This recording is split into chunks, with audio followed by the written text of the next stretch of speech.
Maulang araw ng Pasko, naasahan silang bahagi ng Visayas at Mindanao.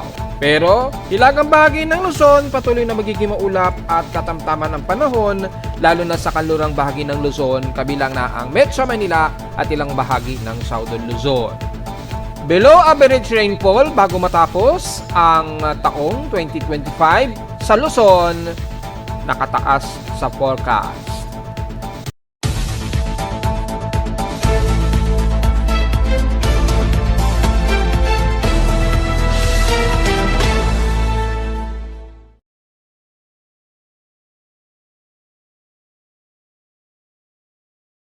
Hello, magandang tanghali mga folks. Welcome po muli sa ating Daily Weather Bulletin at Analysis para sa araw ng Pasko, December 25, 2025. Ang oras sa ating boss ngayong tanghali ay alas 12:08 na ng tanghaling tapat. Una sa lahat ay nagbabati ang inyong lingkod ng maligayang Pasko sa inyong mga folks dyan sa ating iba't ibang bahagi ng bansa. Bagamat Pasko ay anasahan pa rin ay magpapasko din ang lagay ng ating panahon, lalo na sa katimugang parte ng bansa dahil may mga kalat-kalat na pag-ulan nga po ang inaasahan pa rin natin sa araw ng Pasko na ito. Sinabi na natin yan noong mga nakarang linggo pa na hanggang sa araw nga po ng Pasko ay makakaranas tayo ng mga maulang panahon. Bagamat kalat-kalat po ito at hindi naman sa halos buong bansa, dahil lang sa umiiral lamang na ating weather system ng easterlies. Although hindi nag-accumulate ang shear line sa ngayon dahil medyo saturated kasi ngayon ang paligid sa silangan ng bansa. Pero may easterlies tayo kaya magkakaroon pa rin tayo ng mga kalat-kalat na pag-ulan lalo na sa bandang hapon po. At dahil araw ng Pasko ngayon ay ngayon tayo nakapag-report dahil alam mo naman natin kahapon sobrang busy tayo. Kaya hindi tayo nakapag-ulat. Pero gaya nga po na sinabi natin ng mga nakarang araw ay stationary naman ang naging lagay ng panahon natin na hindi naman halos nagbago mula noong nakaraang 2 at 3 araw na nakalipas. Halos ganoon naman din ang mararanasan natin maging ngayong araw. So, maging enjoy lamang tayo at handa lagi sa payong para sa mga di inaasahang isolated rain showers. So, sa unang analysis natin, lalo na sa silangan, may mga water vapor nga po dyan. Although mga light drizzle rain to, sa moderate ito sa may bandang Camarines region at silangang bahagi ng Luzon ay magiging mostly cloudy tayo hanggang dito sa Metro Manila. At least medyo nagiging katamtaman dito sa may bandang kalahati ng kanluran ng Luzon, umaabot sa ilang parte ng Metro Manila at bandang Laguna at bandang Batangas. So at least medyo nagiging katamtaman tayo paminsan-minsan sa maghapon. Pero yung mga isolated rain showers nakataas sa 80% po base sa ating forecast and storm prediction yan. Ngayong araw, nasa 80% daw ang aasahan. Bagamat bukas daw ng Biyernes ay magiging mababa daw ang tsansa, pero hindi ibig sabihin sa ibang bahagi ng bansa o Metro Manila ay hindi pa rin uulanin. Pwede pa rin pumasok yung 30%. So take note yan mga folks. Wala tayong gaanong lightning strikes pero double check natin sa ating real-time lightning detection system. Yan, meron tayong 15 lightning strikes. Meron sa dulong bahagi ng Northern Luzon pero karamihan dito sa ibabang bahagi ng bansa natin sa may bandang Palawan. At sa karagatan po ng bandang Zamboanga Peninsula. So nag-load po ang 2 hours ago. So total of 72 ang ating total lightning strikes kasama na ang mahigit 100 minutes ago. So, yung pinaka 20 minutes ago, at least latest dito sa may bandang dulo ng karagatan sa may pagitan ng Zamboanga Peninsula. Yan, pagitan po ng Basilan. So, malamang may mga pag-ulan pong umiiral ngayon dyan. So, ingat po mga folks. So, wala tayong masyadong malapit. 2 hours ago, pinakamalapit na ang 254 km mula dito sa amin sa Caloocan. Sa ating current conditions, well, as usual, magiging gloomy pa rin tayo, overcast, haze, at mostly cloudy pa rin tayo dito sa Metro Manila. Bagamat maulap at malamig pa rin ang simoy ng hangin dahil sa amihan, ay asahan pa rin natin na mas maghapon ang gloomy at haze na panahon. Sa lowest temperature na itala na weather station, kinalang 6:31 AM, nakapagtala kami ng lowest of 24.9 degrees Celsius. Kahapon, tumaas ang aming air temperature na 30 degrees Celsius sarado. Kahapon ito ng hapon at 1:06 PM. So medyo nababawasan po yung amihan dito sa Metro Manila kahapon. So, ibig sabihin lamang yan ay mababa pa rin ang inaasahang heat index sa at least 37.4 degrees Celsius lamang. So, wala pa rin tayo magiging forecast for heat index dahil naging mababa naman ang ating temperatura naman sa maghapon kahapon. Pero kung ititingnan naman natin sa PSX Extremes in past 24 hours, nangunguna ang Zamboanga Peninsula na may pinaka-highest of 35.4 degrees Celsius na air temperature. Sa Baguio, 16.2 degrees Celsius ang lowest temperature sa kanila dyan. So, maginaw-ginaw talaga dyan. Balot na balot ngayon sa jacket ng mga kababayan natin sa Baguio at Benguet. Enjoy lamang po sa bakasyon. At sa Unulan naman, ang Borongan Eastern Samar, ay meron silang 16 mm na total rainfall. Umulan din sa amin sa Caloocan, ha? Umabot ng 1.2 mm na sandali ang buhos lang ng ulan since kahapon. So, nakaka-total of 74.1 mm kami, katumbas ng isang linggo yan. At sa buong buwan ng December, 133.2 mm ang total rainfall na sa amin. Very above average yan supposed to be. At sa humidity natin, 78%. So, medyo katamtaman to saturated. Bumaba ito ng 4% since last hour. Alanganing thunderstormy tayo, 1,008 hectopascals. Mabagal ang pagbaba nito since last hour. At nanatiling low tide po tayo, so walang problema. At dahil malakas ang ating stilis pa rin, ay sa mga tatawid dyan ay medyo caution na lamang po. Medyo cautious na lamang po tayo sa ating mga biyahe, lalo na tatawid ng Roro. Kung may mga bumibiyahe pa rin ngayong araw. Pero tingin ko ay minimal naman na lang siguro ang mga bumibiyahe pa ngayong araw siguro, sa mga humahabol na lang siguro na babakasyon ngayong araw siguro sa mga kababayan natin. So mukhang hindi na ganon siguro ka-traffic sa labas. Since araw ng Pasko ngayon, karamihan ay nasa mga ninong at ninang, mga bahay ng mga ninong at ninang ngayon, or nagse-celebrate pa rin sa mga tahanan natin, at yung iba hangover pa po. So I think wala naman sigurong problema sa mga hanggang ngayon ay bumibiyahe pa. So wala tayong problema sa air quality. Diretso agad tayo sa ating almanac. Sumikat ang haring araw kaninang 6:08 a.m. At lulubog po ito mamayang 5:34 p.m. At sa ating moonrise and moonset, may 25% illuminated na po tayo ng waxing crescent. So, kaka-moonrise pa lamang po nitong kaninang 10 a.m. Ngayong kaninang umaga lamang, alas 10, 9 ng umaga. At lulubog po ito mamayang gabi at 10:05 p.m. At sa ating local weather outlook, parang ngayong Huwebes at Biyernes, magiging partly cloudy ang ating maghapon. Chance na pag-ulan, well, 77%. Maaaring hindi yan dito sa amin sa Caloocan mismo. Pero expected po ang magiging maulan po, ha. O magkaroon tayo ng isolated rain showers. So, importante pa rin ang payong mga folks. Bukas ng Biyernes, although 30% daw ang chance, 30 to 32% chance, maaari pa rin umulan yan anytime sa amin sa Caloocan. So, importante, medyo ready tayo sa ating mga payong just in case. Highest and lowest temperature expected maglalaro, 29 to 31 degrees Celsius, and lowest temperature expected ay 24 to 25 degrees Celsius. So, sa lagay ng panahon natin gamit ang satellite imaging, makikita naman po natin ang malawak na kaulapan na ito sa may bandang silangan pa rin ng Northern Luzon. Very obvious pa rin po dahil yung ating amihan ay patuloy pa rin ang pag-iral. Pero almost moderate at clear skies naman tayo sa nalalabi ng Northern Luzon at ilang bahagi po ng Central at Southern Luzon. Sa pinaka-high resolution lamang na Himawari satellite ng Japan Meteorological Agency, nakikitaan pa rin natin ang detalye ng mga maulap na himpapawid dito sa may bandang Cagayan Valley hanggang dito sa may bandang Aurora Region hanggang Bicol Region. So magiging part dito sa mostly cloudy pa rin tayo. Mga mahihina lang siguro kadalasan ng mga magiging pag-ulan natin ngayong araw sa Luzon, maliban na lamang sa ilang bahagi ng Visayas. Lalo na sa Eastern Visayas, nagkakaroon pa rin ng mga kalat-kalat na mahina katamtamang ulan, lalo na sa may bandang Southern Leyte.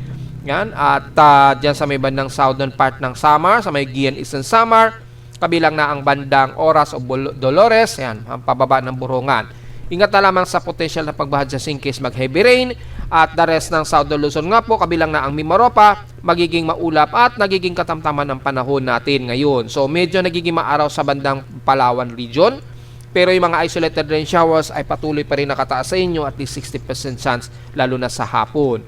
So the rest ng Southern Luzon ay magiging katamtaman, partly o mostly cloudy nga lang ang kadalasan, at asahan maging sa may bandang Romblon at Masbate. Although nagiging katamtaman ng panahon sa inyo dyan, maging sa kanlurang bahagi ng Visayas sa Panay Island, Pero pagdating sa may bandang Negros Oriental ay nagkakaroon kayo ng mga kalat-kalat na pag-ulan na may ilang pagkidlat at pagkulog dyan ngayong araw. Heavy rain potential, kung sisilipin natin, may cluster heavy rain potential tayo sa may bandang Negros Oriental. Dyan sa dulong-dulo po ng bandang Dumaguete, kasama na ang Siquijor at sa katimugang parte ng Cebu sa may bandang Alcoy, Malabuyot, Oslob at dyan sa may bandang Sorbuan. So, Sorbuan ba to o Sambuan? Sambuan. Correct me if I'm wrong. Yan. Kasama na ang Tanhay sa bandang Negros Oriental. Nakakaranas kayo ng mga clusterized heavy rain showers. Ingat na lamang sa biglaang pagbaha just in case sa inyo mga folks, sa mga nagse-celebrate dyan. At the rest ng Cebu area at Bohol, magiging maulap din tayo at mga kalat-kalat na pag-ulan. Ang aasahan natin ngayong araw, kabilang na nga po ang buong Leyte. Dahil sinabi na nga po natin, may mga maulap na himpapurin dyan at mga clusterized heavy rain showers, lalo na sa katimugang bahagi ng southern part ng Samar. Sa Mindanao, ang Zamboanga Peninsula, nakakaranas kayo ng heavy rain showers sa may bandang Sibuco, Sirawal, Siocon, Balingguyan, yan, at the rest ng bandang Zamboanga del Sur at sa Sibugay, yan, kabilang na ang Rosella Rim, pababa ng dito sa may bandang Zamboanga City na po. Nakakaranas kayo ng heavy rain showers dyan. Ingat na lamang po sa mga kababayan natin na nagse-celebrate. Magi sa isla ng Basilan Island, nakakaranas tayo ng mga moderate to some heavy rain showers. And the rest ng bandang Zamboanga Peninsula mula Gudod o Zamboanga del Norte, pagitan ng Leon de Postigo, papalapit na ng bandang Misamis Occidental, nakakaranas tayo ng mga kalat-kalat na mga clusterized heavy rain showers. May mga moderate heavy rains din tayo din, moderate o light rain showers din. Nalalabi ng southern area at buong northern Mindanao, magiging maulat pa rin tayo. Isolated din ng mga pag-ulan na naka-forecast, nakataas sa 60 to 70%. Kabilang na ang buong Cagayan de Oro, Misamis Oriental, Agusan del Norte at the rest ng Surigao region. Kabilang na ang Caraga sa bahagi na makakaranas ng moderate na panahon hanggang Agusan del Sur na po yan. All the way hanggang dyan sa may bandang Davao region po. Bagamat maulap ang kadalasan na iiral sa buong Kamindanawan, pero at least nagiging maaraw tayo dyan, nagiging moderate and minsan na fairly weather din tayo. Dahil medyo walang masyadong umiiral na surface trap dito sa may bandang katimugan ng Mindanao. Although yung ilang surface trap nga po ay nag-accumulate dito sa may bandang General Santos or bahagi ng Sultan Kudarat or Maguindanao del Norte. Expected pa rin ang mga biglaang kalat-kalat na pag-ulan na may pagkilat at pagkulog, lalo na sa hapon po sa gabi. So generally, at least mga 70% ng buong Mindanao ay medyo katamtaman at partly cloudy ang panahon. Maliban na lamang nga sa may bandang Zamboanga Peninsula na kasalukuyan nakakaranas ng heavy rain shower. So very gloomy lamang tayo at nagiging mostly katamtaman ang umiiral sa bansa, maliban na lamang sa binanggit natin sa may bandang Negros Oriental at Zamboanga Peninsula na mas inuulan kayo ngayon dyan, moderate to some heavy rain showers.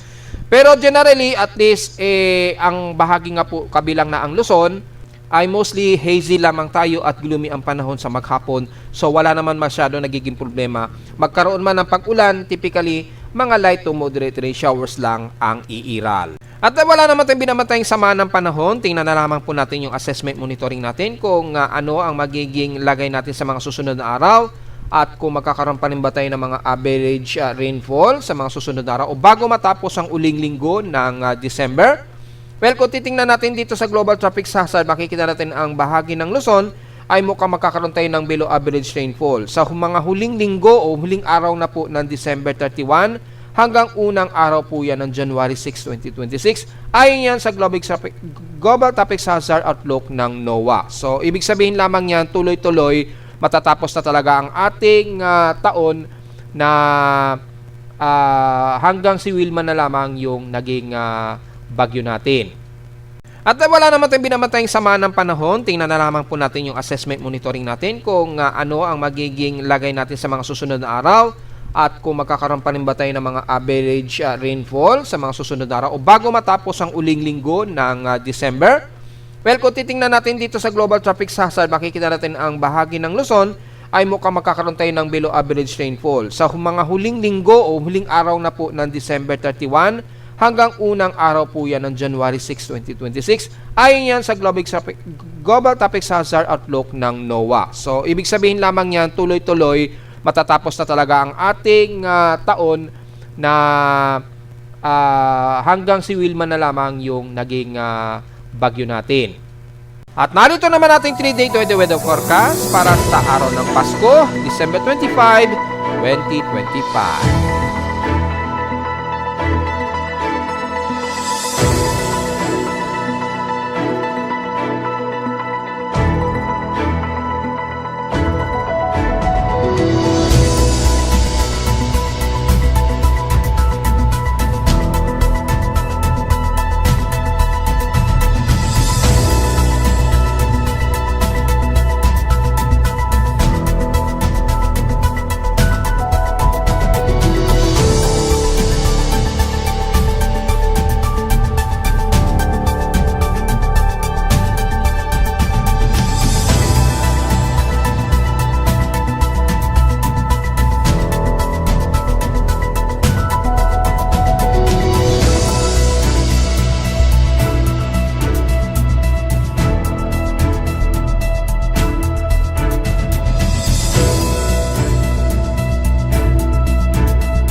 At hanggang dito na lang po ating daily weather bulletin at analysis para sa araw ng Pasko, December 25, 2025. Huwag mo kalimutan na mag-like, share, subscribe po sa ating YouTube channel at visit lamang anytime sa ating website na www.bimoweather.com para sa babang detalye gusto malaman na hindi natin nasama ngayong tanghali na. Well, as usual lang naman ang maging panahon natin ngayon except na lamang sa binanggit natin sa katimukan na bansa na magiging maulan pa rin. At visit lamang sa ating website sa gusto malaman pa rin mga dynamic events mula sa reading ng aking aparato sa Caloocan at sa data feeds mula sa iba't ibang weather agencies. Maraming salamat po mga folks at Merry Christmas po sa ating lahat.